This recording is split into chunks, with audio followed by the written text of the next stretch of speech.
this is Fen, Green Table Podcast.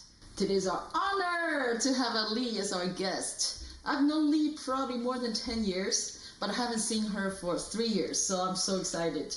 And there's my inspiration, my model, everything, such a strong woman, smart, intellectual, kind, beautiful, right? So a little bit about yourself. Hi, Fen. I'm so happy to be here. I'm so happy to see you. I know. Do I say hello to everybody through the camera? So my name is Li Huo. I met Fen, probably about 10 years ago after I had my second child. I am an OBGYN doc. That's my first profession, if you will, where I spent the bulk of my life getting there. I worked in a traditional, conventional medicine job in the field of OBGYN for a large HMO for about, about 13, 14 years. And during that time, I got married, I had 2 kids, I bought my house, living the American dream or the expectations of an American dream. Yep, beautiful home, big lawn. Tons of kids and a great husband. A boy and a girl. Yeah, it's like as dream as possible. And the dream is that I got to, hire Fen as my fitness instructor. That was part of the dream. You are part of the dream. She was very inspirational and pivotal in sort of me getting back in shape postpartum. And not only that, I feel like we had a great chemistry and friendship and shared a lot of sort of ideas and philosophy with each other. But, we grew a lot together. We did, absolutely. And I think during that time, I don't know if this is an Asian thing, I don't know if this is a perfectionist doctor thing, but I felt like I had to do everything. And I had to do it well, almost perfectly.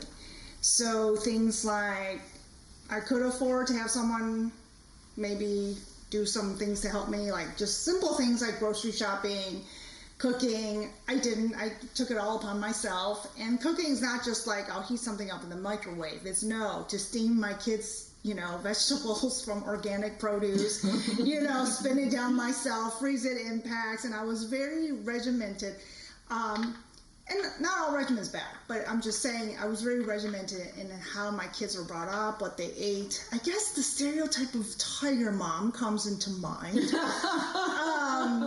I had high expectations for myself too, how I performed at the job, things like keeping in shape, keeping up with diet trends, keeping up with LA trends, whatever it was. And so that's how I lived my life. And I think for a while it was great. I mean, that's what I thought I wanted. But soon that juggling act didn't really work anymore, and I was on my way to burnout, but I couldn't see it. And I think what happened was there was a workplace trauma which really tipped me over to burnout, and that was a very difficult and dark time for someone like me. It's a dark time for anybody who may have similar experiences, but I think for me, I was such a perfectionist and such a doer that period of my life was something I've never experienced. I was a little lost. I questioned my self-worth. I questioned everything. I questioned also I think I wanted to, there was a lot of self-punishment in a weird way and self-judgment, and that sort of came out, and I don't think I experienced that before. I'm sure that it was there because I'm a perfectionist, but it just wasn't that harsh. And during this time, the burnout, the workplace trauma, I really had to take a step back and really analyze what I wanted in life. And during that period, I made the huge sort of unconventional decision to leave medicine as my full-time job. At the time, no one I knew left medicine. No one I've known so far still didn't either. So you started college 18, and then pre-med, and then medicine school, and all that, everything. This has happened. How old were you? Okay, so college is about 18 to 22. Medical so 4 years investment and in college. Mm-hmm. Then it's 4 years investment in medical school. 8 years. And then it was 4 years of residency. So residency is when I have an MD behind my name, but I can't actually practice. So residency, what I always tell people is live practice, if you will, gaining, for me, surgical experience in delivering babies, and et cetera. So actual hands-on clinical training. And all physicians that are practicing in the United States have had to go on through a residency. Most of the surgical subspecialties, they go through a longer residency, and sort of the primary care, such as family practice, internal medicine, pediatrics, their residency are a bit shorter, so probably about 3 to 4 years, and surgical specialties tend to be about 7 years or so. Yes. So yours is 4.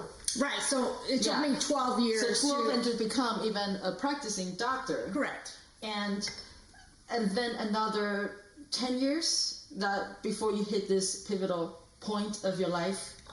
Yes, I practiced for about 13 years, and I left after 15 years of practice. So even though I experienced burnout and workplace trauma, there's that type A personality again, where I'm holding on, right? That I'm going to push through. No matter how miserable I am, I'm going to push through, because that's what I've done. I've done that for 12 years when medicine's hard, when you stay up, when you work, 36-hour shifts, you push. You don't even think about your own emotional well-being, your own physical well-being. It's part of life. It's part of who I am. I'm just going to push. And what happened was I had 2 really good friends who said some very insightful things to me. One friend who's also an ER doc, he says, yeah, certain jobs in medicine, specifically mine at an HML, he's like, it's so secure. Mm-hmm. It is. It's secure in the income, it's secure in retirement, it's secure in the disability and health insurance it provides. He's like, so the security sort of makes you feel like you can't leave. Mm-hmm. Like you'd be dumb to leave. He's like, but the truth is you can leave. There are choices. So that was one, and it just really hit home to him, like, yeah, there are choices. I mean, I'm not at this alone, and even if I was, I'm resourceful enough to figure out my next step.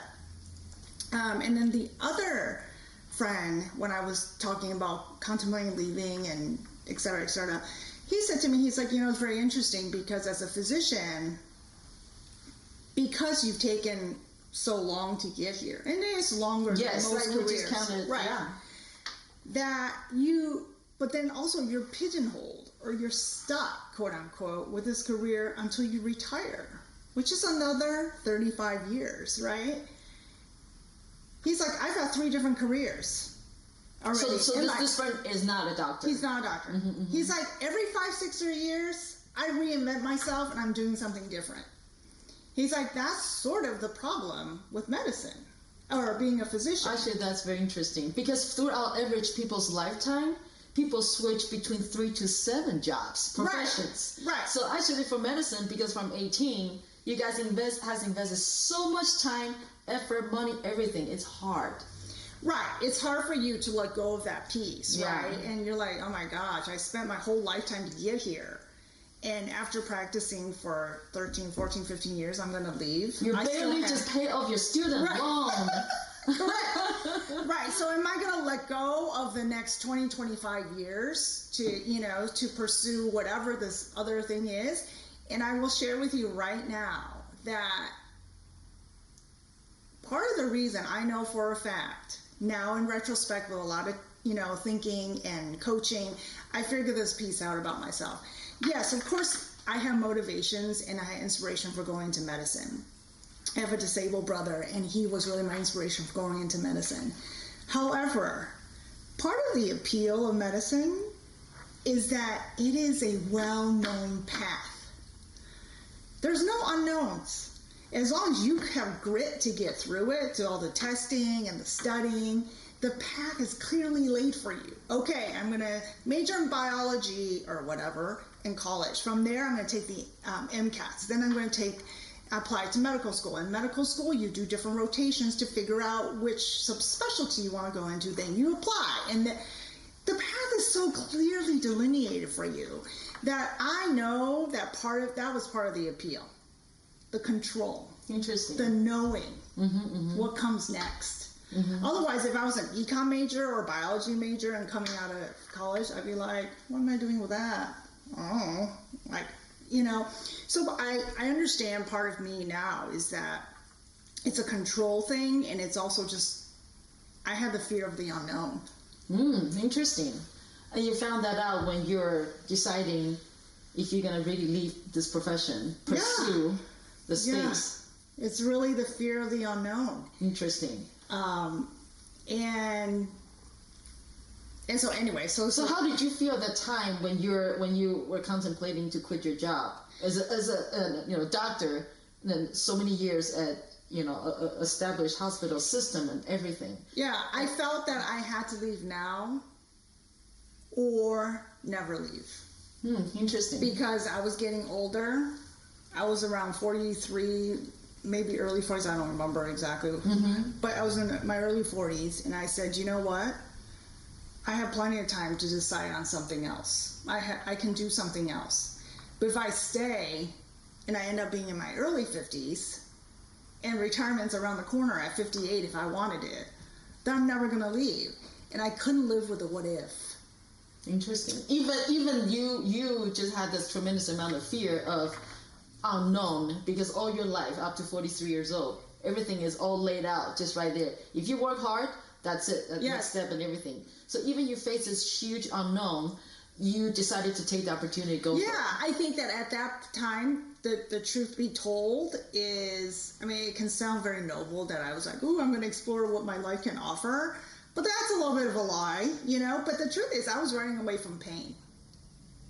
I was running away from pain, from medicine, from burnout, from the workplace trauma. I was running away from pain. I remember that time, when we're working out and everything, at that time you're still working as a doctor, you would tell me that it is so, like patient and patient's family and everybody, relatives, they will come to you and tell you what to do.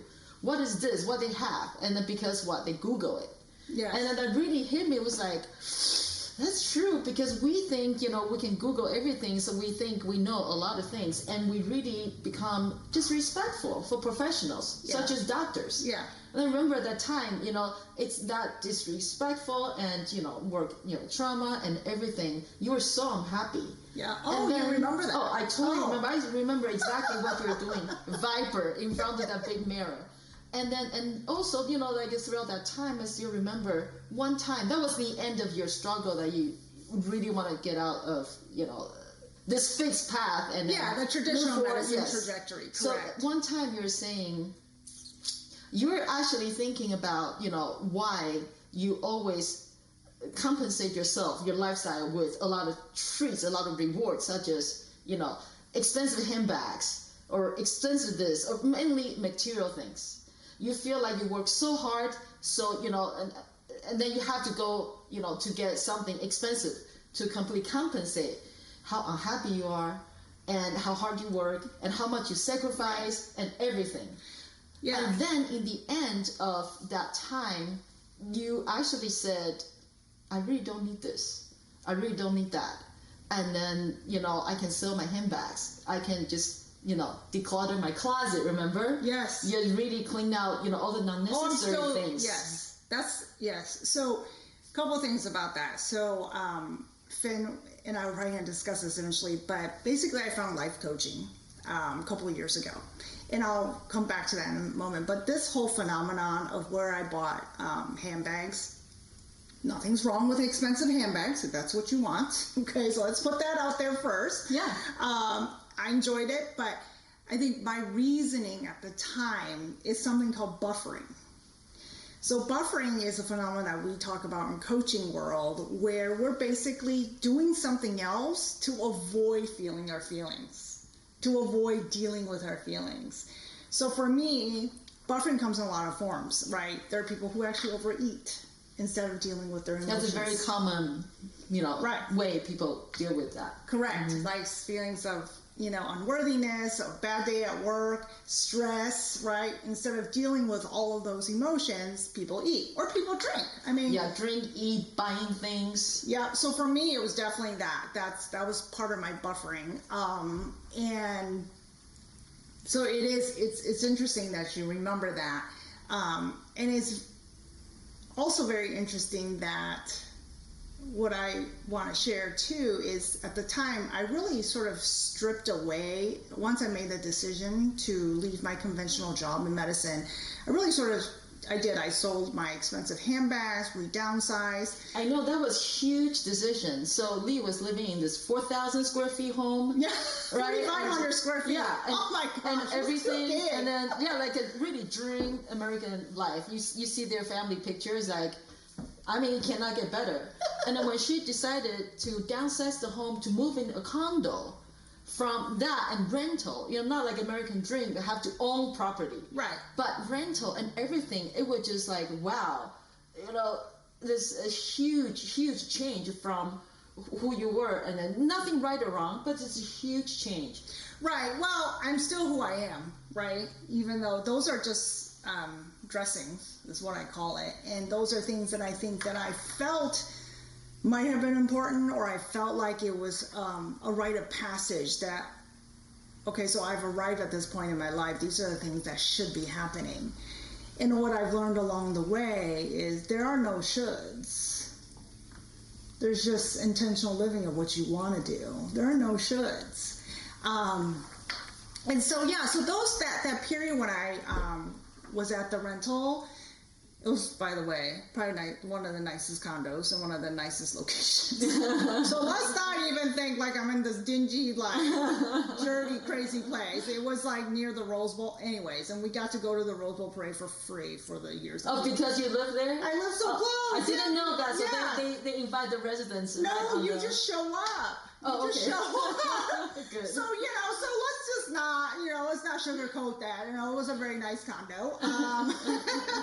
But it definitely was a change because it was a change in mindset for me. I forgot where I was going with this. And then also, it is very inspirational for all of us here because, Li has a family, right? Has 2 kids, husband and everything.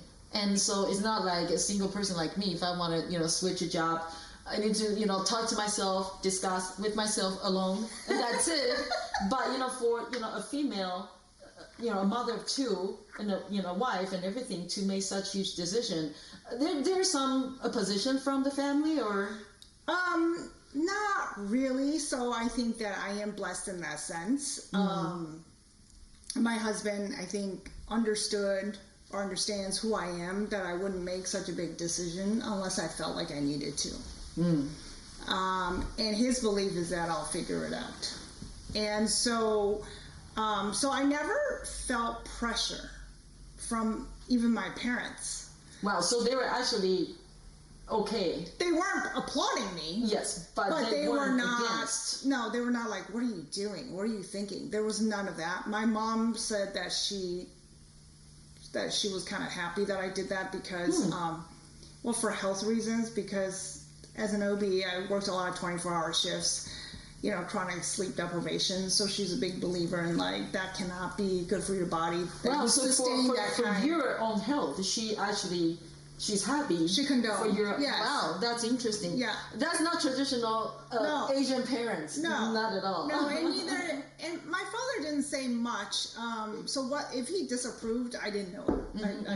I wouldn't know. Like I said, no one's like standing up and, saying, hooray, you left conventional medicine job. But no one is like, this is wrong. Right. No one. Right. So that's interesting. Well, I also think it's because they weren't the ones who pushed me into medicine. I wanted it all by myself. They tried to talk me out of it when I was a kid. And so I think that's part of the reasons why I think that they were not so harsh or quote unquote disappointed, at least none that I can feel. Yeah. Like I said, I'm my own worst critic is self. Yeah. I judge myself a lot harder than anyone else. Than anybody. And I have expectations for myself that are really high. And so during that period, there was a lot of struggle for identity, right? Am I still a doctor?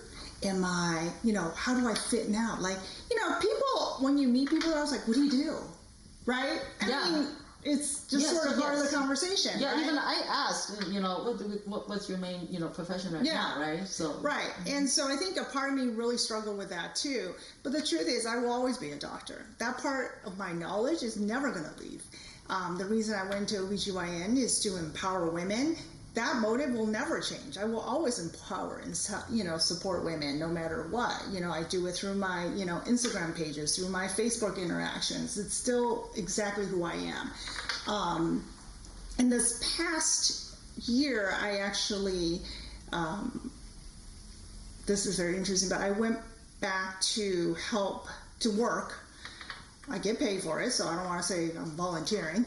I decided to go back to do per diem work, which is, as needed basis. So it's not a full-time position. You don't get benefits.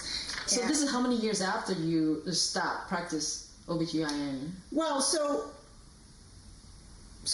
let me clarify that. Practicing OBGYN in the sense that I'm not in the hospital. Yes, correct. During surgeries or during deliveries. So that piece I left in 2015. Okay. But the knowledge piece, which never really goes away, it has been consistent. And I did a lot of telehealth, and Yeah, so you did all telehealth. I did telehealth, during that period. Which I think telehealth is such a wonderful thing. It is. Yeah. It really is. And I think COVID really confirmed that. Yes. During the pandemic. There are some things, in fact, probably about half the things can really just be done on telehealth. Yes. Yeah, I actually think COVID will change that part of medicine. But when COVID hit, it was interesting because I actually felt a lot of guilt. Because? Because I felt like I should be out there helping. It's very interesting. Yeah, it's very interesting. And so I volunteered for a couple of things. I volunteered at vaccination sites. When the vaccine did come out. I will admit that if without the vaccine, I'm not sure I would have done that, like go put myself out there. At the time, it was such a mess, there weren't PPEs or anything like that, and the healthcare workers were really suffering. And so, but I was sort of on top of that and basically amplified my colleagues' sort of cry for help.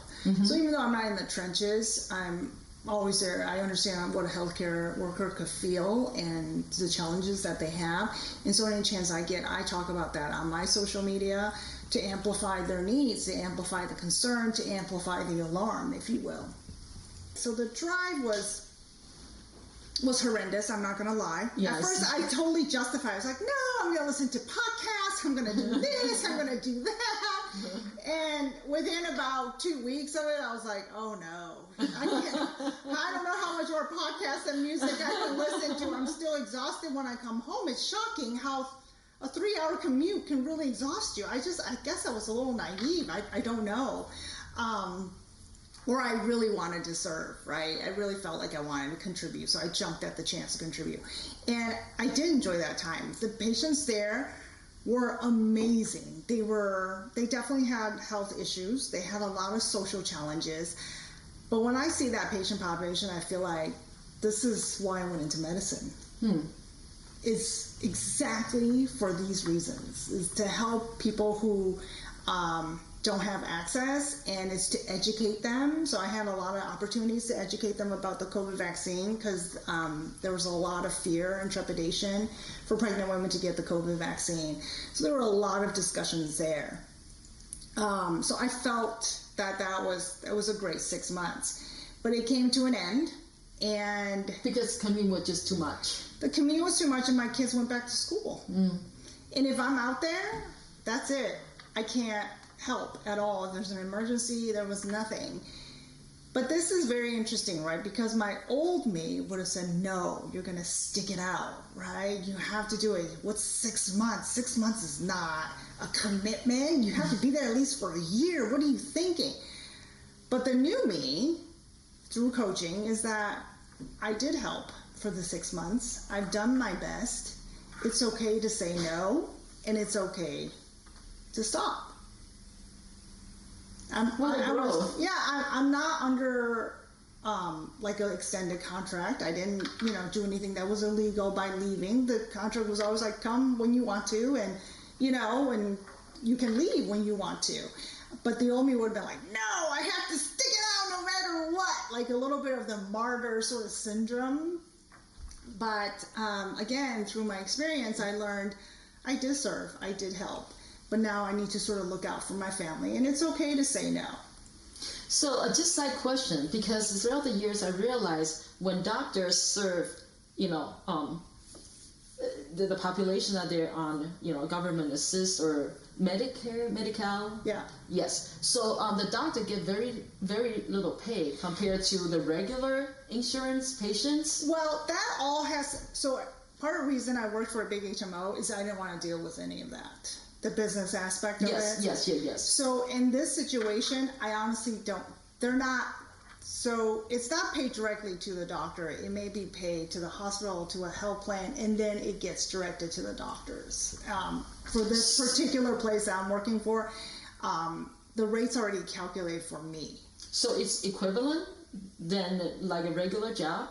Yes. Interesting. In this situation, it was. Yeah, and for your situation. Right. I think that in private practice, if I was to go out on my own, that would be then it'd be different. less. Yes. Yeah, because but this is a big group, and it's a governmental sort of accounting type of facility. Okay. Then okay. So they have to take care of the doctors. Yeah, there's a salary. There's a otherwise- salary that's associated with it. Because I learned, some surgeons at Huntington Hospital, because it's a local hospital right here. So some of them, they would operate for like 5-6 hours. Actually, one example. So this ER doctor surgeon, it was her call. She was on call, so she was in ER, and here wrote in a homeless female woman. And so she came in, so doctor had to attend her, but knowing she's homeless, there's no insurance, there's only, government gonna assist. So not only, she probably mentally ill, so this doctor first have to clean her up, like wipe out her, her pants and everything, because she's completely incontinenced, and then operate some procedure, and she had to work like 5 straight hours on this case. And she got paid like $100 because there's no insurance, and then that's what government pay. Yeah. So that's why I was interested, for the population, they don't have health insurance and all that. So I'm very happy to know at least this facility. Right. Well, the truth is, at our facility, we actually didn't take patients with completely no insurance. Oh, so this still has some sort of insurance. So, it's a government assistance. It's Medicare. Yeah, okay, so that's still insurance. So you still have to apply for that. True, so there's... And also, I'm in a clinic setting. So I'm not in an emergency room where I have to take certain patients. So the clinic actually will screen out patients who do not have insurance. So people without insurance actually, as part of the problem, then just end up in the emergency room. Yes. Right? Yes. But we always encourage them, because a pregnant woman, the prenatal care is essential, and most women are all aware of that, and they want care for their baby and their health, so they do apply. And so once they apply, they absolutely come in clinic, because for pregnancy, a lot of it is preventative care, or care ahead of time, and that's vital. The delivery itself, of course, there's some. Government definitely gives money for that, but it's not much for the actual delivery. So that's, when I heard, things like that, I'm like, feel they're punished by, serving the country. Yeah, I believe that money cannot be the motive, and money wasn't my motive when I went into medicine. I think I told you, for me, it was a road that was clearly delineated. It was the power of the knowledge, because that will never leave me, no matter what I decide to do, the power of knowledge. And even now, like when I read about COVID's disease pathophysiology, and even though I don't know every single field and everything, but for me, the medical jargon, the medical language is familiar. And I can look it up, and I can understand it quickly, and I can explain these things, phenomenon, to my kids. Like, we talk about the vaccines, we talk about, health. What do we do to keep our health? Why are two people who are both vaccinated, boosted, why does someone get infected and someone doesn't? Even though they're both healthy. Well, it depends on your diet. It depends on how much sleep you get. Are you wearing masks? Do you wash your hands? Right? So all of these things are. I think that a question I frequently get is regret. Do you regret? Yes. So do right you now, regret leaving a conventional job that was secure, that was, I don't want to say lucrative, but it was definitely good financially. It was very stable financially. Yes. It's still definitely, on the upper echelons of, upper middle class, etc. I'm definitely more than what I'm making now, for sure, by far. And I told how you feel looking back at age 15, looking back the last 7 years that you made the decision to go to the unknown path and everything. Right. How are you feeling? I feel on most days that this is incredible. Incredibly great? Incredible in the sense that I feel alive, that I don't know my future, that the journey itself is what is exciting and keeps me alive and not stagnant. When I was working in the conventional job, and again, anybody who wants to stay in their stable job, all the power to you. There's nothing wrong with that, and I think that's perfect. But for me, I felt like I was a hamster on a wheel, and that I'm going to be doing the same thing for the next 30 years. It was crushing. And the truth is, if I didn't have that workplace trauma, I probably wouldn't have the courage to have left. Correct.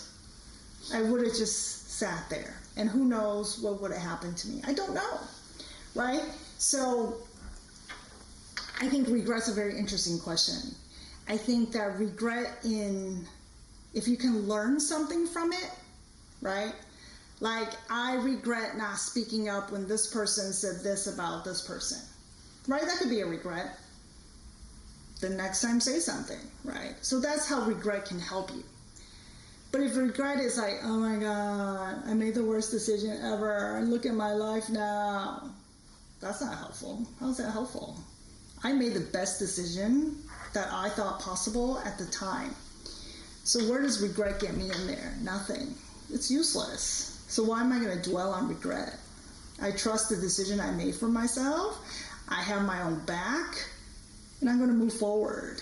So no, I don't have regrets. Moving forward from here, how do you see yourself from now? So like you said, you always, as a doctor, you always are a doctor. You can always go back, like your per diem job. You can always go back when the opportunity, present itself. But what do you, what's your plan from here on? What do you want to accomplish? Wiser, help more people, empower more women? What do you want to do? Yeah, so in OB/GYN, I did help and empower women in sort of a health fashion, in a physical health fashion, by answering their questions about their health, about the changes that they're experiencing. And what I really feel like coaching did for me is so transformative. Like, it's so powerful in that it taught me that I can be anything and do anything. No, I don't want to be an astronaut. No, it's not possible, and I'm okay with that. You know what I'm saying? But and I don't have desires to become an engineer, right? But within my scope, I can choose to believe bigger things for myself. So coaching was so transformative for me because it changed how I understood how our life became. We sometimes think that, things just happen. Like, we're the victim of circumstance and life just happens to us. And what coaching really taught me is like, well, not really. You can actually manifest things. You can actually make things happen if that's what you want to do with your life. If you're happy with your life, by all means, you don't need to do anything about it. But that whole thing with like expectation, obligation, and guilt as a motive for me to do things led to burnout, right? Exhaustion, resentment. I learned that I can say no. And so what it did for me, and also just like the whole coaching process made me realize at one point, I thought I was healed, that I left so that I was healed. But 2 years ago when I started this path of coaching, I realized I was not healed. You were hurt from the patient, No, just from the workplace trauma at work, for the reason I left. I was not healed. I just hid. I just buried the emotion and busy myself with other stuff on the surface. And so coaching showed me that. It was shocking. I remember it was like 1, 2 a.m. I was doing something like reading about some tools, and all of a sudden I was like, oh my gosh, I'm still dealing with this. I was buffering in a different way. I was buffering with new goals. Isn't that interesting? But I actually didn't work out the situation itself. I just buried it. And so coaching made me realize, I'm like, oh my God, this is so transformative. I have to help other people using coaching tools, and that's what I plan on doing. And it's very interesting because like everywhere now I'm like, ooh, that person could use coaching. Ooh, like if she would just, he would The just. truth is, every single one can use coaching, really. Yeah, and coaching is that. It's like, because I think people sometimes don't understand. They might equate coaching to therapy, and it's definitely different from therapy. Because I had therapy. I had therapy for about a year, and it was fine at the time.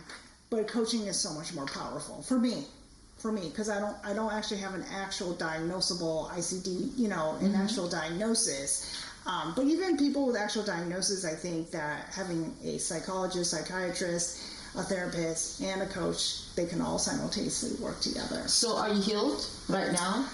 I think that I'm on the journey to be healed. So you're working on it right now, still. Yeah, and I think that that's okay too, right? We want quick fixes, but we're human. We're not going to have quick fixes.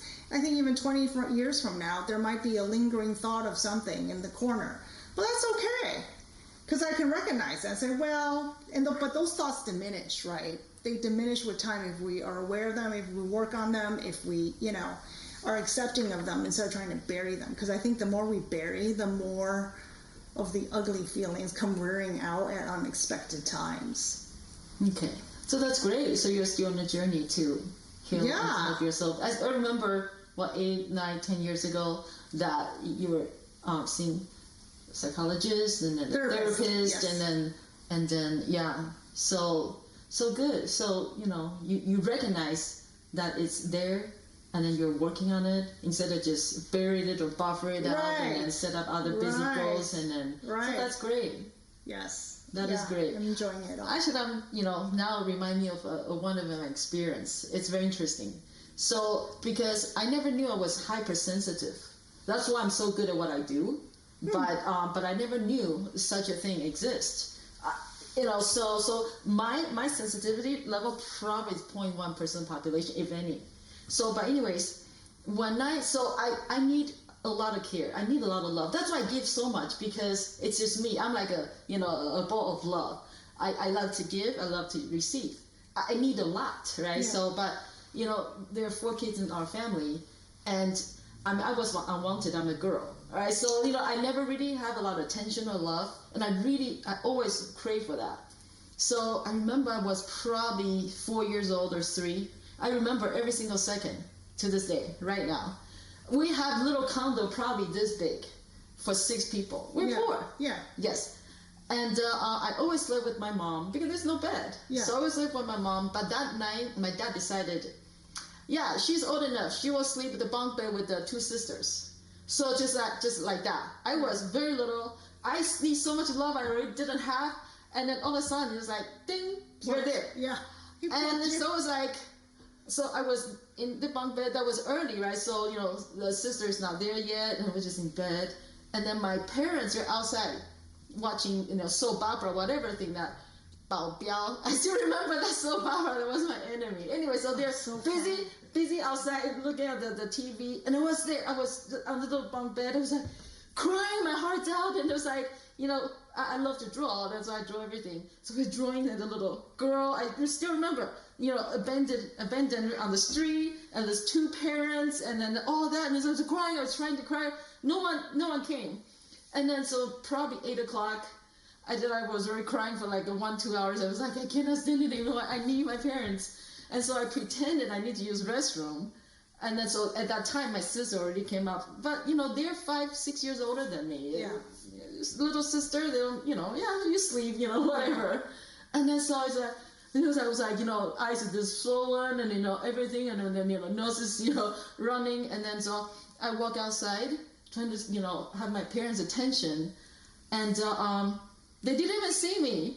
They're just like watching the TV. Or I think my mom tried not to look at me because she probably feel like, guilty and stuff. But, so she tried not to. But my dad, he really didn't see me. And then, so I crossed them, like blocked their TV view, didn't see me. Went to the bathroom and come back crying, didn't see me. Yeah. At all. I went back to that room. So, I cried until I fell asleep. But I was, let's say, 4 years old. This thing was in me until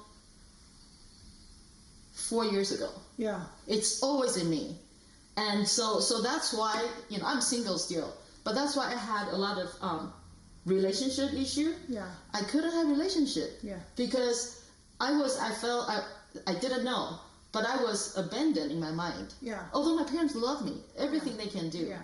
But I felt I was abandoned. So the relationship, I would, went in very crazily, but then I'll pour out like that because I should be abandoned. So nothing should work. But anyways, so talk about, trauma or the things are mine. I just want to encourage you and encourage everybody out there. So this thing stuck with me from age 4 to, 3 years ago, 4 years ago. So 44. So 41 years. So when you think about that incident now, right now, sitting here, what is the feeling that comes up for you? Up to 4 years ago, actually, I was so busy trying to do things, right? I never even knew there was a thing. Right. So when you start to be aware, even though there's a thing there, you are already in a very higher level of, you're going to resolve this soon. Yeah. So I think I started to even recognize this is happening inside of me, this trauma, when I'm probably early 40s. And so at that time, so up to 4 years ago, just to think about this, I would be like crying. I couldn't do anything because it was so painful. But it's already so deep. Yeah. 40 some years in me. What do you think? So when you were crying and stuff, and because this clearly happened in the past, right? You are not in a bunk bed. You're not with your mom anymore. This is clearly in the past. But when you're crying, thinking about the past, what is the thought there? It's the feeling that I feel so hurt. This is one thing you're hurt when you're 48 versus the one thing you're hurt when you're 4. When you're that little, you got nothing. You got no knowledge. You're self defenseless. You cannot feed yourself. You cannot do anything. You're this little. The world is this big. So when the time you get hurt, that's the rest of your life.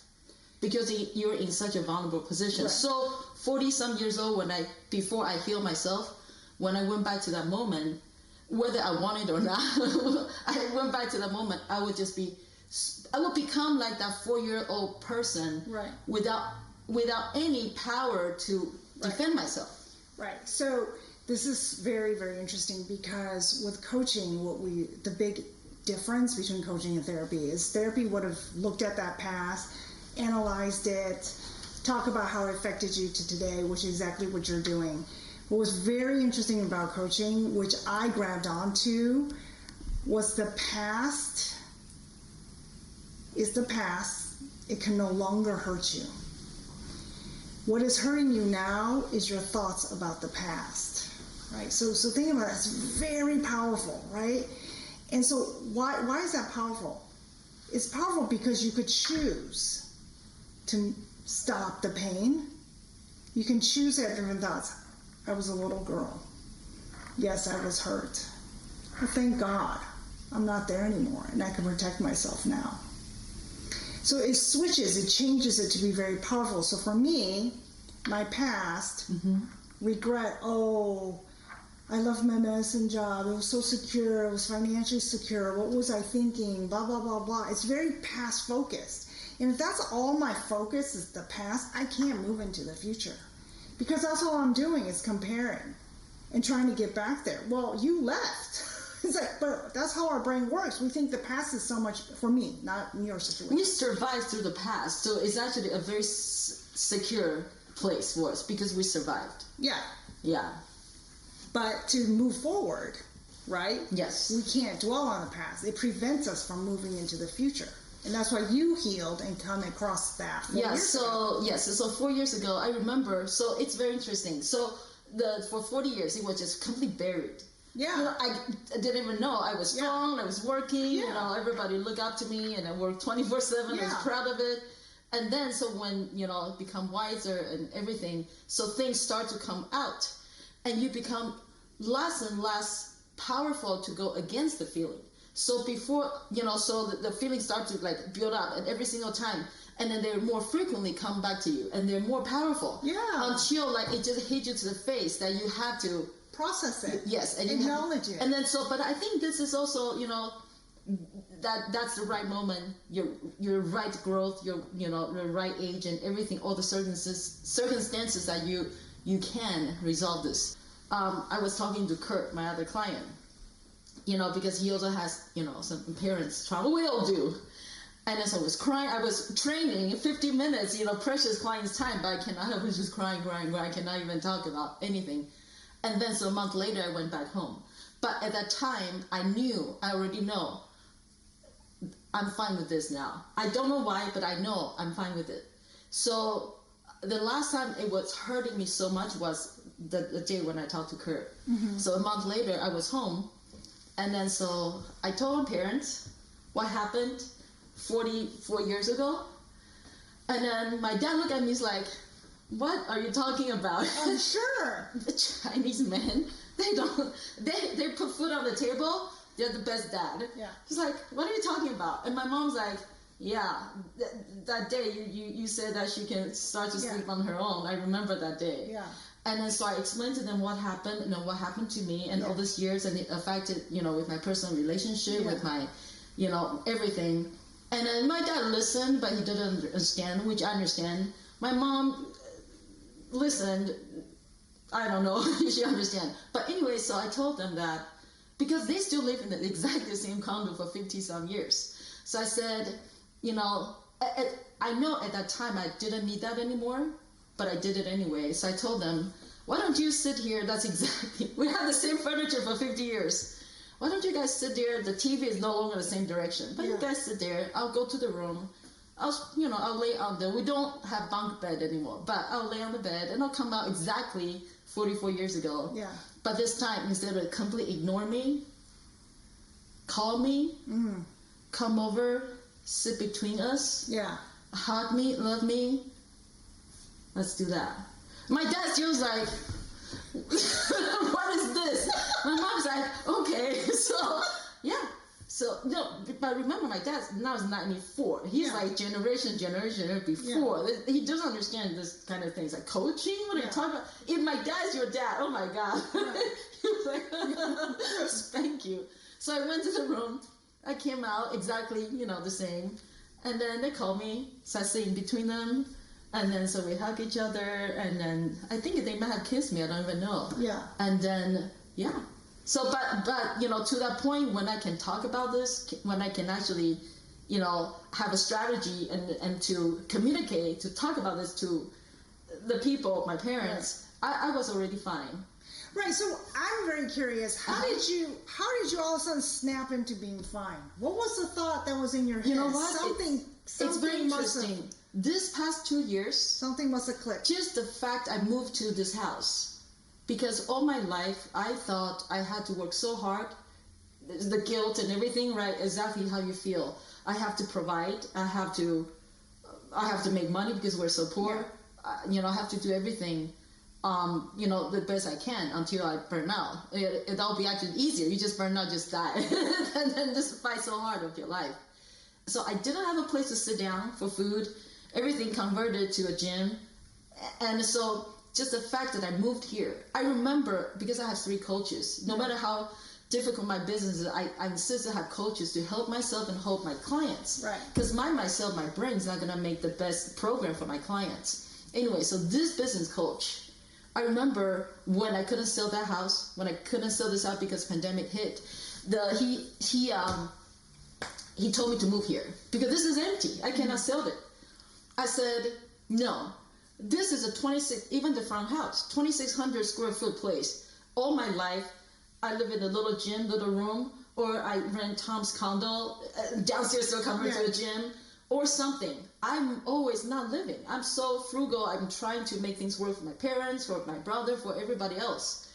moving a 2,600 square foot place by myself? No, I cannot do that. But that's the pandemic. I cannot rent it anymore. Right. Anyways, like Coach said, move over there.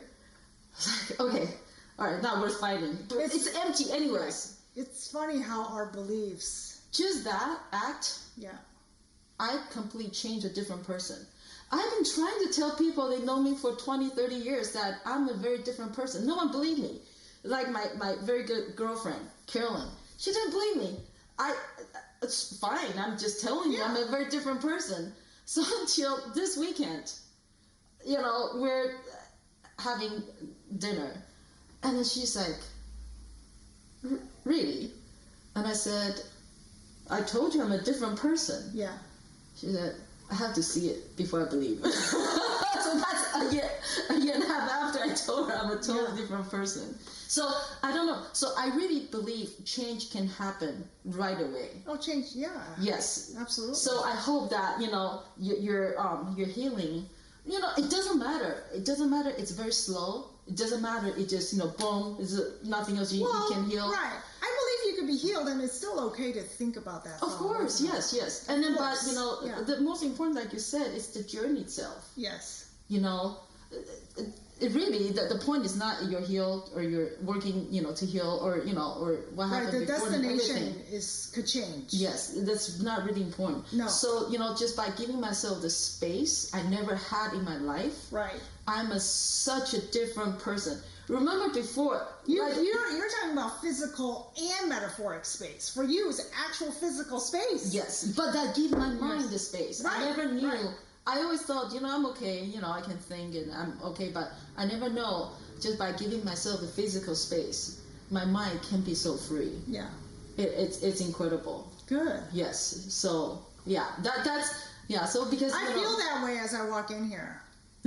Thank you. I can feel the tranquility, the creativity, the calm. I can feel it all when I walk in here. Thank you. Yeah, I really love this place. But it just helped me to love life so much more right now. Mm-hmm. So right now it's very easy to distinguish what's important, what's not. Like before, really, I was such a snob in everything. Oh my God, like food, wine, and everything has to be, now they're not important to me anymore. Not even. What is priority? So now it's very easy to distinguish what's important or not.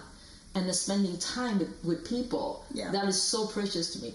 I actually love to do podcasts because it is a way for me to connect with my friends and future maybe special guests but it's so interesting because just through the chatting, not only the words you're conveying, communicate with each other, but it's a feeling. Absolutely. And any single gesture, when you say something, you're confident, comfortable. When you have some little thing in your mind or, a little bit hatred or fear or, anything, you can tell. Yeah. And especially in such a safe space, right? COVID safe, but, A tranquil, safe space. I know. And all my plants are the witness. So, yeah. So any final thoughts and then experience you'd like to share with our guests? Because, before we sit down, we're talking about what topic to share. We have 10, 20. I can come back anytime. No, what I wanted to share, this is sort of on the forefront of I have a lot of things I could share, but just today I was thinking about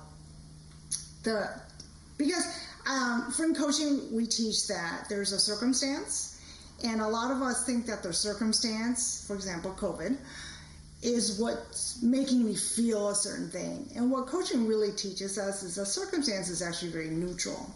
And it's your thought about that circumstance, right, that produces the feeling. So I could give an example, like the COVID, stay at home mandate when we were back in those days, and you feel trapped, you feel, scared. Is it the COVID pandemic? You think it is, but it's because you have a thought about it, right? The thought is, oh my gosh, this is a lot of unknown. When is this going to be over? And am I safe? Is my kids safe? And that's what really elicits the feelings. Because the other way you could think about the COVID pandemic, this is a great time for me to spend time with my kids. I had a chance to see how their teachers taught them. I saw how my kids interacted in class. These are opportunities I never would have seen during the pandemic, I learned a lot about myself. I used to think that I want to watch Netflix all day, that is the life. And I realized, hell no. That kind of stagnation would kill me, you know? And so I learned that about myself, that I actually crave creativity. I crave to do new things. I want to learn new things. And so that's very interesting for that. And so the thought I want to share is, a lot of us, as we go through our day, I'm talking about mundane tasks. Oh, I have to do this. Oh, I have to do that. Oh, I have to do this, right? I mean, a lot of us go through that. You know, and as a mom, oh, I have to go pick up my kids. Oh, I have to take her to Target. Oh, I have to help them with their homework. Right. Oh, I have to cook, right? But what if we shift that thought to I get to? Instead of I have to, what if I get to? Wow, I get to cook for my family who I love. I get to cook them a nutritious meal. Or you don't have to, right? This is the thing. People always say, I have to, but honestly, let's take a one look. You have a choice. You don't have to cook. You could always get carry out, right? That's the truth. But if you choose to, then it's an I get to. I love it. I get to. Right? Yes. And if you can apply to almost everything in your life, that includes me going to work one day, right? In clinic. And in current healthcare workers, I understand it's, you know, a situation I'm not even going to try to broach right now. But for me, when I drove, yes, it was taxing. Yes, it was tired. But I get to. This is a great opportunity. It's not forever. I chose this. No one forced me to go drive 165 miles round trip, right? No one did. I picked it. Mm-hmm. So I get to. That's what I want to leave everybody with. That is great. I really love it. You know, all the circumstances, they're really neutral. It's really us. You're putting the negativity to it. And you get to. Everything you do, you have a choice. Absolutely. That's awesome. Thank you, Li. Thank you so much. We'll do this again soon. Thank you so much for having me. Bye.